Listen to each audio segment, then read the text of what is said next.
40%.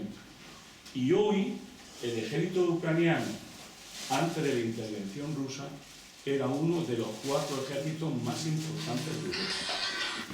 Es decir, que no son un grupo de angelitos que fueron atacados alevosamente por el malvado oso ruso. En tercer lugar, el problema de por qué estábamos con la OTAN nunca ha sido un problema, diría yo, irracional. Era un debate muy simple, que tiene que ver con una vieja doctrina, que es la doctrina británica. Claro, pues estas cosas hay que estudiar. Estas cosas que es importante en estas cosas estudiar, formarse, porque el saber, como he dicho antes en mi intervención, ocupa lugar. Ahora menos, porque hay libros electrónicos, pero algunos tenemos bibliotecas muy largas, porque hay que estudiar y formarse y no decir tonterías. Tener elementos de juicio, no decir tonterías. Pero hay una vieja doctrina. La falta de respeto siempre tipificado a lo mismo. Hay siempre una doctrina, que es una doctrina británica, que tiene un nombre que se llama Mackinder, que luego heredera a Estados Unidos, que es muy simple. Toda la política británica, desde que Gran Bretaña se convirtió en una gran potencia, era impedir la posibilidad de que hubiese una fuerza continuada que dominara sustancialmente Europa. En el fondo, ¿sabéis lo que era? Muy simple. Impedir, cueste lo que costara, un acuerdo entre Alemania y Rusia. Porque para ello eso ponía en peligro la pervivencia de los imperios marítimos, empezando por el Imperio Británico. Estados Unidos heredó esa doctrina y uno de sus grandes estrategas, que murió muy joven, llamado Stigman, le dio a eso una forma que le llamó el Rimland, que era que la mejor manera de controlar el centro de Eurasia era rodear toda su periferia. Y entonces, a partir de ahí, Estados Unidos fue construyendo una especie de cordillera de pactos, bases militares, que permitieran que el oso ruso no siguiera dominando, que ya dominaba, sino impedir que hubiese un acuerdo entre Europa y Rusia, porque es lo que a ellos les ponía enfermos estratégicamente. Pero eso tiene más complicaciones. Cuando cae la Unión Soviética, aparece un nuevo fenómeno que nunca ha existido hasta ese momento, que es que una potencia no euroasiática era un actor interno en Europa. Y eso era el sistema de bases norteamericano. Es decir, la gente sigue pensando, por ejemplo, que Alemania es un país soberano. Y no es verdad. No puede serlo. Tiene 36 bases norteamericanas y tiene 10 bases nucleares en Alemania. Igual que lo tienen los Países Bajos. Igual que la tiene Italia. Tiene una base nuclear. Punto. Y aparte no. A España se nos engañó en el referéndum. Yo no digo que se votara o no se votara. Yo creo que fue legítimo el resultado. Pero hay una cosa que quiero decir. No se ha cumplido lo que aprobamos o que lo desaprobamos. Porque no aprobamos un sí o no a la OTAN. Dijimos, fuera de la estructura militar, no tener armas nucleares y ir reduciendo la presencia norteamericana en España. Son las 3 condiciones de la pregunta. Y eso no se ha cumplido. Y nadie ha reivindicado eso. Nada más que, por cierto, Izquierda Unida y Julián Guita cuando estuvo ahí. Por lo tanto, y aquí está el núcleo de la cuestión de lo que nos trae esta conferencia, que es contra la OTAN, que es ¿qué papel cumple la OTAN? Impedir un acuerdo entre Europa y Rusia. hacerlo inviable. ¿Vosotros creéis que si hubiese en Europa gobiernos realmente autónomos de Estados Unidos, que en Europa no hubiese decenas de bases norteamericanas, que muchos de nuestros países están nuclearizados, vosotros creéis que hubiese llegado a la frontera de Europa este conflicto tal como ha llegado? Cualquier gobierno mínimamente serio, si fuese autónomo, hubiese impedido este conflicto hace 10 años y hubiese puesto diplomáticamente todos los instrumentos para impedirlo. Y eso era fácil de hacer.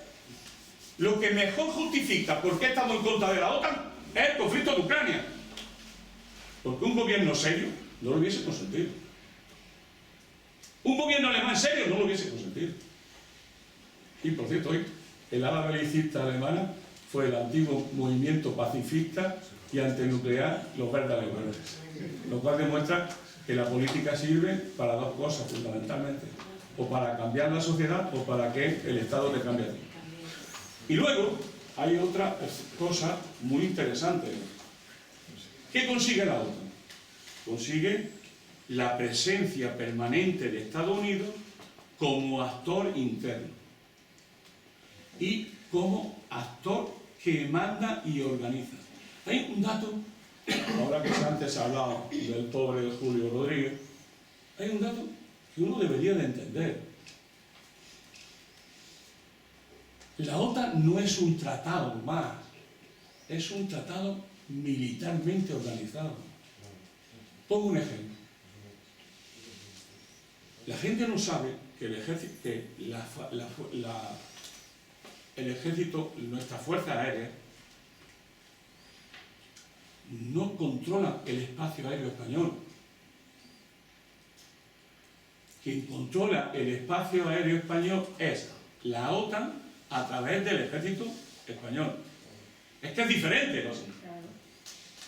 Es decir, cuando tú entras en la OTAN, la diferencia de la OTAN con cualquier tratado es lo que ellos llaman muy bien los cuarteles militares.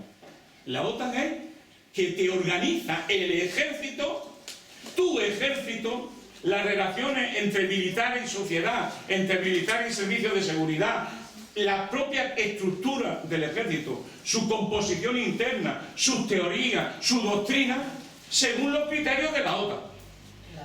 Es decir, convierte tus ejércitos en dispositivos militares de una gran potencia que hegemonizan.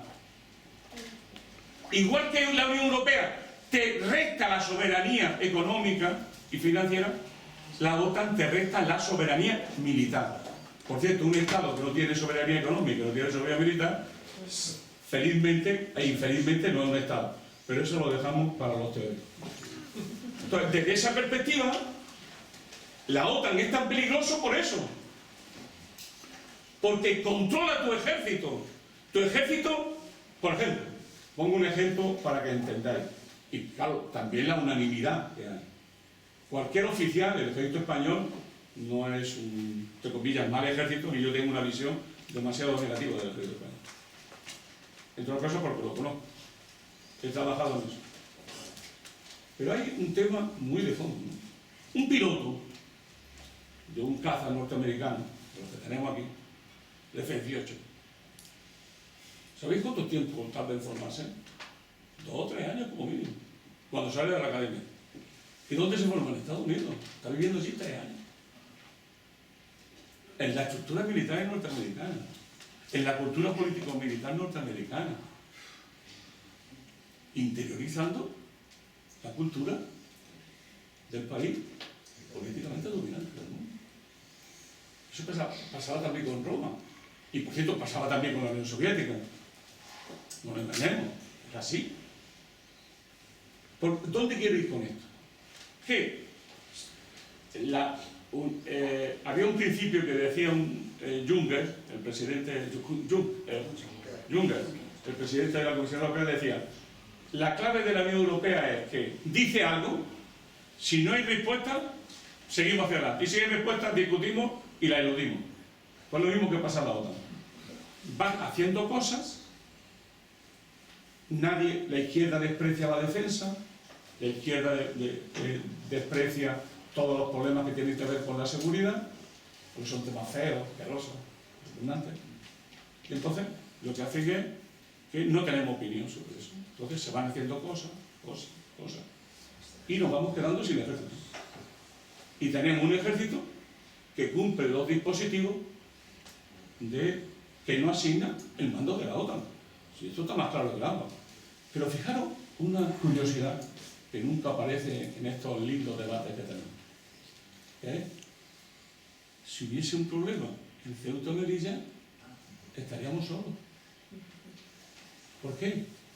Porque Ceuta y Melilla no está comprendido en las causas que más o menos significa el famoso artículo 5, que es la solidaridad mutua. Entonces, si tuviéramos algún problema con Marruecos, pues no tendríamos posibilidad de la solidaridad de la OTAN. Es decir, en lo que podríamos tener alguna necesidad de alianza, sin embargo, no cuenta. Y en lo que no tenemos nada que ver, pues tenemos que estar implicados. Ya sabéis que para nosotros Ucrania ha sido el centro de nuestra vida toda la vida. Por no decir de Polonia. La amamos porque era la Polonia, un lindo papa, que ha sido uno de los hombres más reaccionarios de la historia de la humanidad. Menos mal que tenemos al Papa Francisco. Que no sé cuánto harán que no. Termino.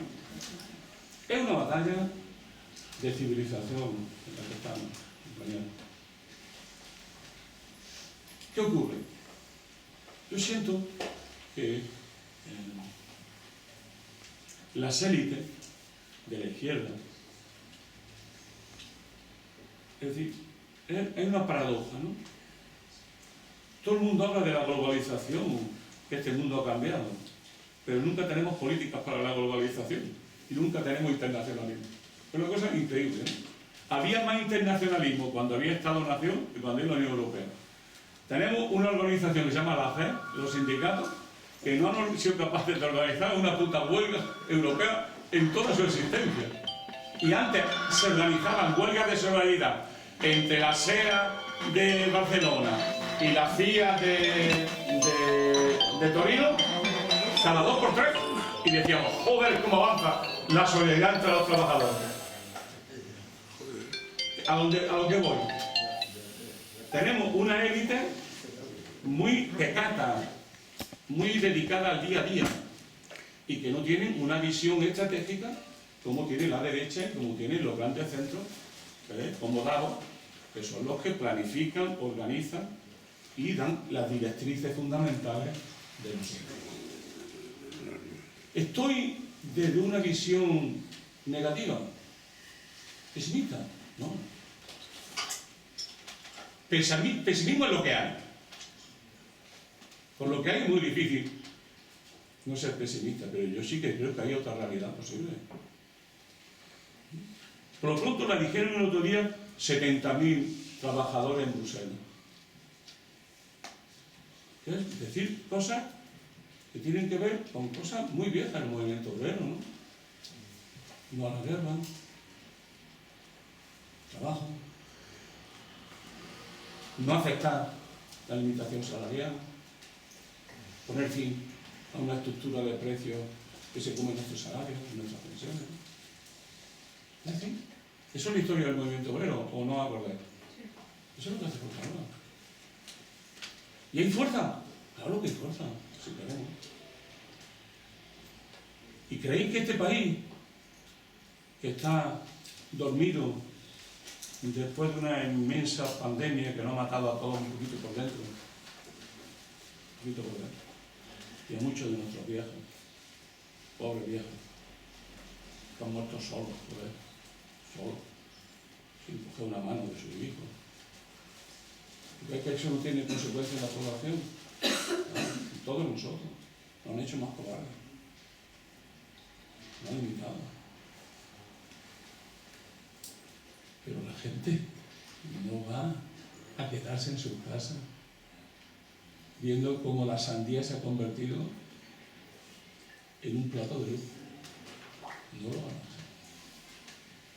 Van a salir en la calle y va a haber movilizaciones contra esta guerra maldita creada por el imperialismo y que pone en peligro nuestra vida, nuestra economía. ¿Quién coño va a aprobar los próximos presupuestos del Estado? ¿Quién va a aprobar unos presupuestos del Estado? Donde ya notaremos la política de Bruselas que dice que hay que poner orden en nuestras finanzas y tendremos que recoger el compromiso de llegar al 2% del gasto militar. ¿Quién lo va a aprobar eso? ¿Y quién lo va a aprobar? Eso, yo no soy pesimista. Si no lo hacemos nosotros, alguien lo hará. Espero que no sean los malos. Pero eso no será culpa de los malos, ¿no? Tendremos algo que decir nosotros, ¿no? Habrá que mirar. El otro día, un político de Podemos significado decía con mucha razón que se ha abierto una sima entre el palacio y la gente. Que lo que decimos nosotros, los políticos, que también me meto, no siempre es percibido, conocido o interesantemente evaluado por lo que piensa la gente. Un ejemplito, andaluz.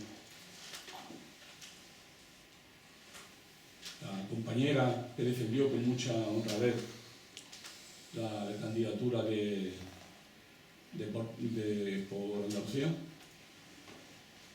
cada vez que hacía un esfuerzo por defender la política laboral de Yolanda Díaz. Que tiene aspectos claramente defendidos, no tengo dudas. Había un pequeño problema, que había detectado la encuesta del CIS y que había detectado la encuesta de Barreiro, la que hacen para el País y la cadena SER. Es que la mayoría de los andaluces rechazaban la política de Madrid.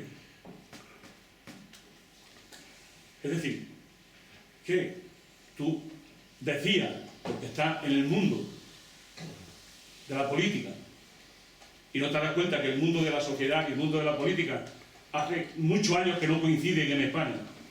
Por eso surgió Podemos y el 15M. Y hoy estamos en la misma situación. Hay de nuevo unas condiciones donde el discurso de la política y de la sociedad empiezan a separarse. ¿Y qué ocurre? Que te encuentras, a la hora de la verdad, con que tú crees que hace una gran política y la Isma, pues lo hizo con mucha honradez, con mucha fuerza, intentó defenderla, pero claro, el problema es que la mayoría de los andaluces dicen que este gobierno no ha hecho la política adecuada y justa.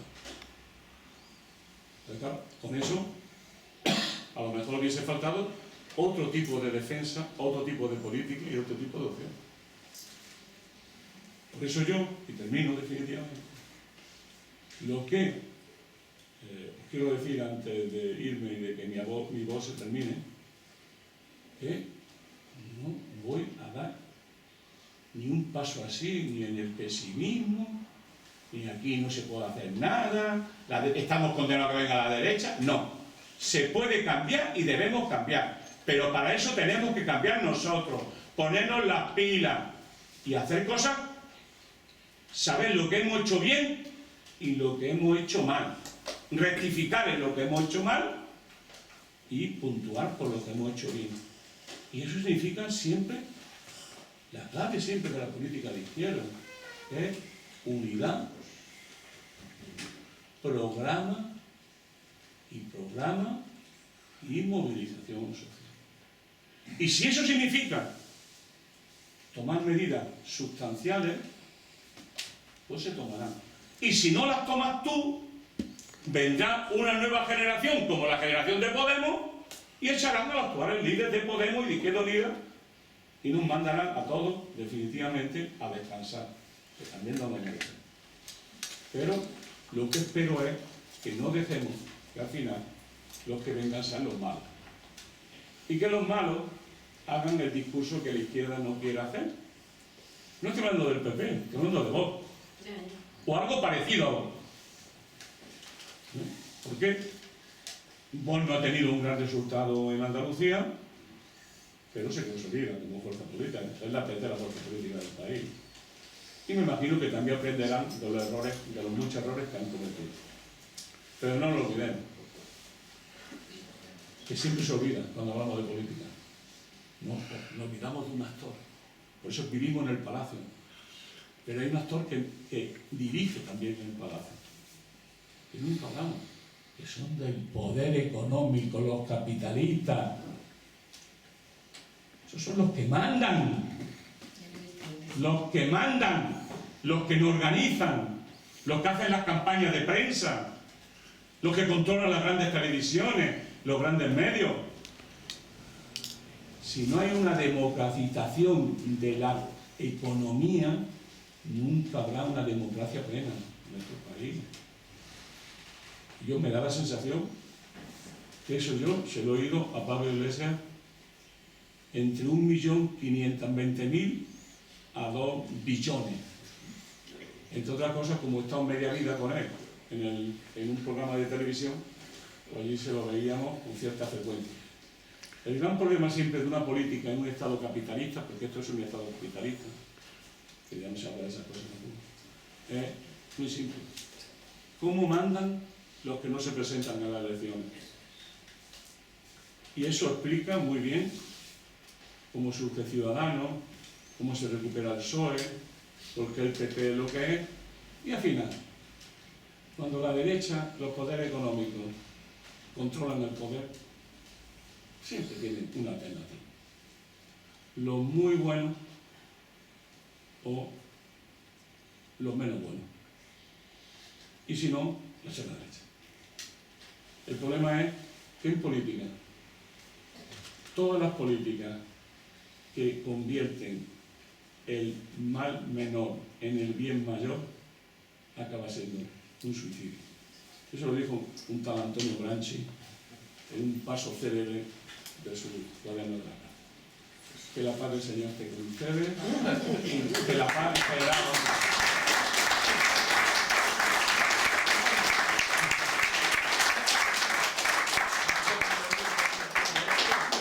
Levantamos de la reunión, muchas gracias por haber estado aquí y en fin, hasta siempre. Hasta la próxima.